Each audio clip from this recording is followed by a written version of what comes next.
ਦੋਸਤੋ,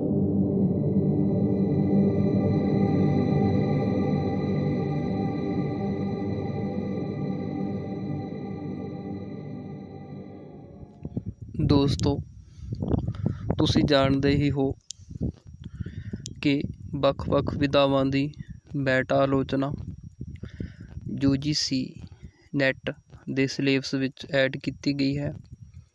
ਸੋ ਇਸ ਮੈਟਾ ਆਲੋਚਨਾ ਸੰਬੰਧੀ ਬਹੁਤ ਘੱਟ ਪੁਸਤਕਾਂ ਵਿਦਿਆਰਥੀਆਂ ਨੂੰ ਉਪਲਬਧ ਹੁੰਦੀਆਂ ਹਨ। ਸੋ ਅਸੀਂ ਆਪਣੇ ਪਬਲੀਕੇਸ਼ਨ ਵੱਲੋਂ ਡਾਕਟਰ ਸੁਖਵਿੰਦਰ ਸਿੰਘ ਪਰਮਾਰ ਦੀ ਪੁਸਤਕ ਸੰਪਾਦਿਤ ਕੀਤੀ ਹੈ, ਪਬਲਿਸ਼ ਕੀਤੀ ਹੈ।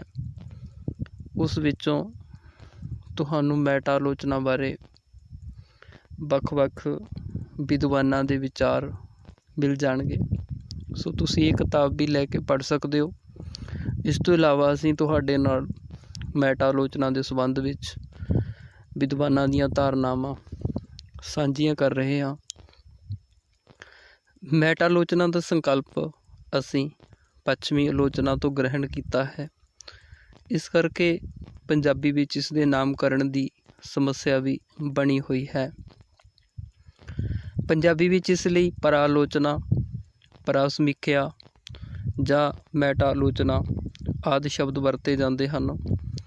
ਪੰਜਾਬੀ ਆਲੋਚਨਾ ਦੇ ਅਤੀਤ ਵੱਲ ਧਿਆਨ ਮਾਰੀਏ ਤਾਂ ਸਭ ਤੋਂ ਪਹਿਲਾਂ ਡਾਕਟਰ ਮੋਹਨ ਸਿੰਘ ਦੀਵਾਨਾ ਨੇ ਆਪਣੇ ਸਾਹਿਤ ਦੇ ਇਤਿਹਾਸ ਵਿੱਚ ਡਾਕਟਰ ਲਾਜਵੰਤੀ ਰਾਮਾ ਕ੍ਰਿਸ਼ਨਾ ਦੀਆਂ ਤੱਥਕ ਭੁੱਲਾਂ ਤੇ ਆਪਹੁਦਰੀ ਵਿਆਖਿਆ ਸੰਬੰਧੀ ਟੀਕਾ ਟਿੱਪਣੀ ਕੀਤੀ ਸੀ। ਪਰ ਪੰਜਾਬੀ ਮੈਟਾ ਆਲੋਚਨਾ ਦਾ ਵਿਧੀਵਤ ਅਧਿਐਨ ਹਰਭਜਨ ਸਿੰਘ ਭਾਟੀਆ ਦੇ ਖੋਜ ਪ੍ਰਬੰਧ ਪੰਜਾਬੀ ਆਲੋਚਨਾ ਸਿਧਾਂਤ ਅਤੇ ਵਿਹਾਰ ਤੋਂ ਹੋਇਆ ਮੰਨਿਆ ਜਾਂਦਾ ਹੈ। ਮੈਟਾ ਆਲੋਚਕ ਸਾਹਿਤ ਦੀ ਬਜਾਏ ਕਿਸੇ ਗੈਰ ਸਾਹਿਤਕ ਸਮੱਸਿਆ ਵਿੱਚ ਦਿਲਚਸਪੀ ਨਹੀਂ ਲੈਂਦਾ। ਉਹਦੇ ਅਧਿਐਨ ਕਾਰਜ ਵਿੱਚ ਸਾਹਿਤ ਰਚਨਾਵਾਂ ਦੇ ਨਿਵੇਕਲੇ ਵਜੂਦ ਜਾਂ ਆਤਮ ਸੰਪੰਨ ਹੋਂਦ ਨੂੰ ਮਹੱਤਵ ਦਿੰਦਾ ਹੈ। ਸੁਰਜੀਤ ਸਿੰਘ ਭੱਟੀ ਨੇ ਮੈਟਾ ਆਲੋਚਨਾ ਦੇ ਅਨੁਸ਼ਾਸਨ ਅਨੁਸਾਰ ਅਧਿਐਨ ਨਹੀਂ ਸਗੋਂ ਮਾਰਕਸਵਾਦੀ ਸੂਝ ਸ਼ਾਸਤਰ ਅਨੁਸਾਰ ਸੇਖੋਂ ਦੇ ਆਲੋਚਨਾ ਪਾਠਾਂ ਦਾ ਅਧਿਐਨ ਕੀਤਾ ਹੈ। ਦੂਸਰੇ ਪਾਸੇ ਮੈਟਾ ਆਲੋਚਨਾ ਦੇ ਅਨੁਸ਼ਾਸਨ ਨੂੰ ਆਧਾਰ ਬਣਾ ਕੇ ਸੇਖੋਂ ਦੇ ਆਲੋਚਨਾ ਪਾਠਾਂ ਸੰਬੰਧੀ ਜਿੰਨੀ ਸਖਤ ਪ੍ਰਕਿਰਿਆ ਹਰਭਜਨ ਸਿੰਘ ਭਾਟੀਆ ਨੇ ਕੀਤੀ, ਓਨੀ ਸੁਰਜੀਤ ਸਿੰਘ ਭੱਟੀ ਨੇ ਨਹੀਂ ਕੀਤੀ। ਮੈਟਾ ਆਲੋਚਨਾ ਤਿੰਨ ਦਿਸ਼ਾਵਾਂ ਆਲੋਚਨਾ, ਸਿਧਾਂਤ ਅਤੇ ਇਤਿਹਾਸ ਵਿੱਚ ਫੈਲਿਆ ਹੋਇਆ ਹੈ।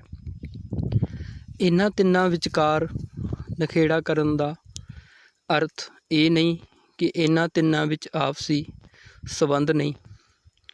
ਇਤਿਹਾਸ ਅਤੇ ਸਿਧਾਂਤ ਬਿਨਾਂ ਆਲੋਚਨਾ, ਸਿਧਾਂਤ ਅਤੇ ਆਲੋਚਨਾ ਬਿਨਾਂ ਇਤਿਹਾਸ ਅਤੇ ਇਤਿਹਾਸ ਆਲੋਚਨਾ ਬਿਨਾਂ ਸਿਧਾਂਤ ਦੀ ਸਿਰਜਣਾ ਨਹੀਂ ਕੀਤੀ ਜਾ ਸਕਦੀ।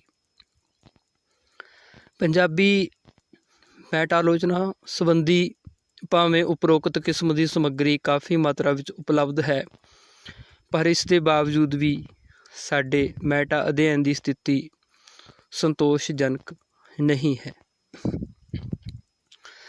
ਸੇਖੋਂ ਕਿਸ਼ਨ ਸਿੰਘ, ਅਤਰ ਸਿੰਘ, ਨਜਮ ਹੁਸੈਨ ਸੱਯਦ ਅਤੇ ਹਰਭਜਨ ਸਿੰਘ ਦੀ ਆਲੋਚਨਾ ਦੀ ਵਰਗ ਵੰਡ ਵਿਅੰਗ ਅਤੇ ਅੰਤਰੰਗ ਦ੍ਰਿਸ਼ਟੀਆਂ ਦੇ ਆਧਾਰ ਉੱਪਰ ਕੀਤੀ ਜਾ ਸਕਦੀ ਹੈ।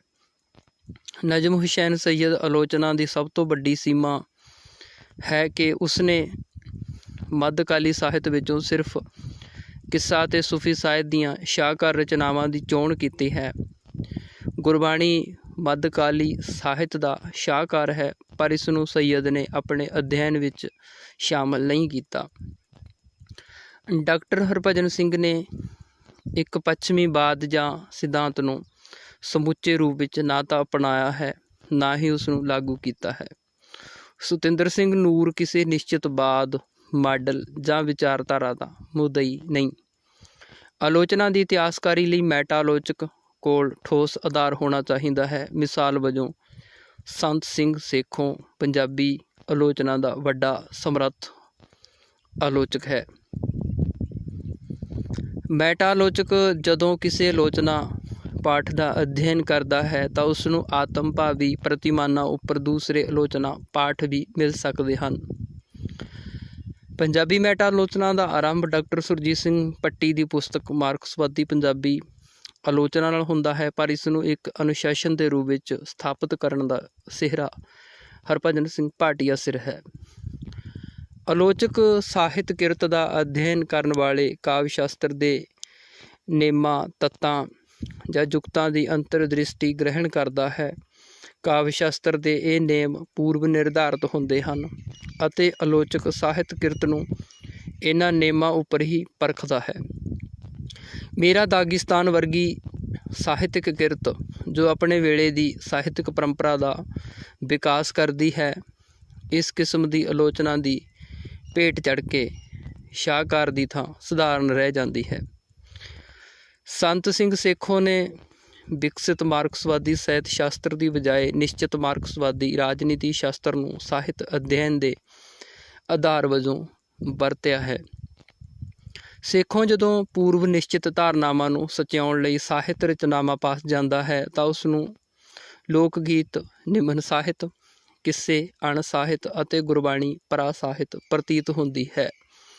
ਸੇਖੋਂ ਵਾਂਗ ਹੀ ਕਿਸ਼ਨ ਸਿੰਘ ਦੇ ਸਾਹਿਤ ਚਿੰਤਨ ਦਾ ਆਧਾਰ ਮਾਰਕਸਵਾਦ ਹੈ, ਅਰਥਾਤ ਉਹ ਵੀ ਪ੍ਰਗਤੀਵਾਦੀ ਮਾਰਕਸਵਾਦੀ ਧਾਰਾ ਪ੍ਰਤੀ ਪ੍ਰਤੀਬੱਧ ਹੋਣ ਦਾ ਐਲਾਨ ਕਰਦਾ ਹੈ।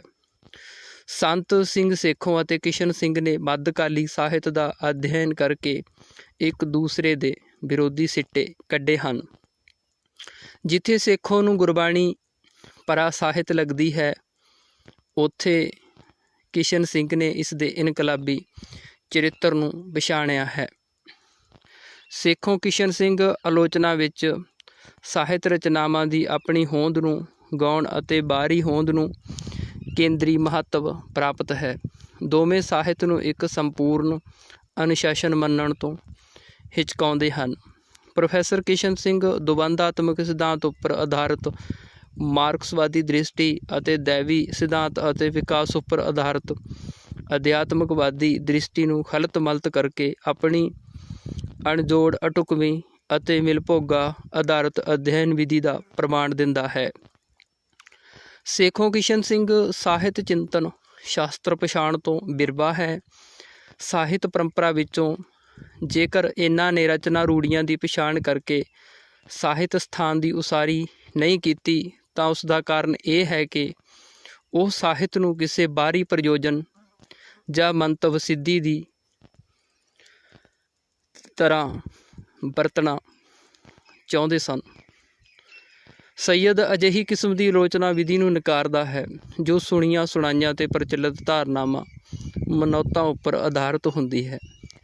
ਪੰਜਾਬੀ ਦੀ ਸ਼ੁਰੂਆਤੀ ਆਲੋਚਨਾ ਜੋ ਬਾਬਾ ਬੁੱਧ ਸਿੰਘ ਅਤੇ ਮੌਲਾ ਬਖਸ਼ ਕੁਸ਼ਤਾ ਹੋਰਾਂ ਨੇ ਕੀਤੀ, ਉਹ ਬਹੁਤੀ ਪ੍ਰਭਾਵਵਾਦੀ ਪ੍ਰਸ਼ੰਸਾਵਾਦੀ ਕਿਸਮ ਦੀ ਸੀ ਅਤੇ ਮਨੌਤਾਂ ਅਤੇ ਪ੍ਰਚਲਿਤ ਧਾਰਨਾਵਾਂ ਤੋਂ ਆਸਰਾ ਲੈਂਦੀ ਸੀ।